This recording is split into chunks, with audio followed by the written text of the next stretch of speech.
மேற்கு வங்கம் கொல்கத்தாவில் ஆர்தி கேர் மெடிக்கல் காலேஜில் பணியில் இருந்த டாக்டர் ரேப் பண்ணி மர்டர் பண்ண சம்பவம் அதிர்ச்சிக்குள்ளாக இருக்குது. கடந்த 8ஆம் தேதி பெண் மருத்துவர் கண்டினியூவாக 36 மணி நேரம் ஒர்க் பண்ணிட்டு கருத்தரங்க கூடம், அதாவது செமினார் ஹால்னு சொல்கிற ஒரு ரூமில் 4 ஃப்ரெண்ட்ஸோட சாப்பிட்டுட்டு அதிகாலை 3 மணிக்கு ரெஸ்ட் எடுத்திருக்கிறாங்க.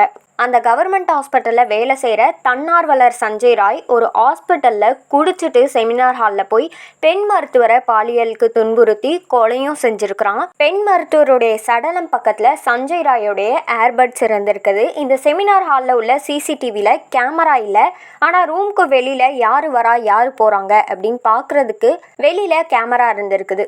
அதிகாலை 4 மணிக்கு சஞ்சய் ராய் உள்ளே போயிட்டு 40 நிமிஷம் கழித்து வெளியில் வந்திருக்கிறான். அந்த 40 நிமிஷத்தில் பாலியல் வன்கொடுமைக்கு ஆளாக்கி பெண் மருத்துவரை கொலை பண்ணியிருக்கிறான்.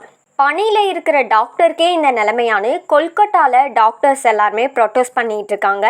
சஞ்சய் ராயையும் காவல்துறை கைது பண்ணியிருக்கிறாங்க.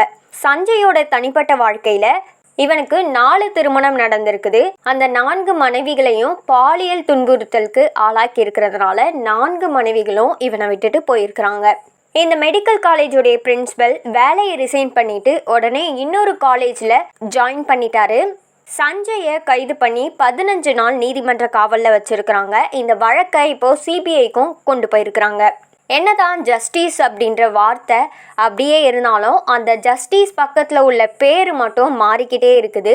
சட்டமோ தண்டனையோ அதிகமானாதான் இந்த மாதிரி ஒரு சம்பவம் இனிமே நடக்காமல் இருக்கும். இவ்வளோ தைரியமாக கவர்மெண்ட் ஹாஸ்பிட்டலில் போய் எப்படி ரேப் பண்ண முடியும்? அந்த லெவலுக்கு இடம் கொடுத்தது யாரு? இந்த மாதிரி ஆளுங்களுக்கு பின்னாடி யார் இருக்கிறா அப்படின்ற கேள்விகளும் எழுப்பிட்டு வராங்க.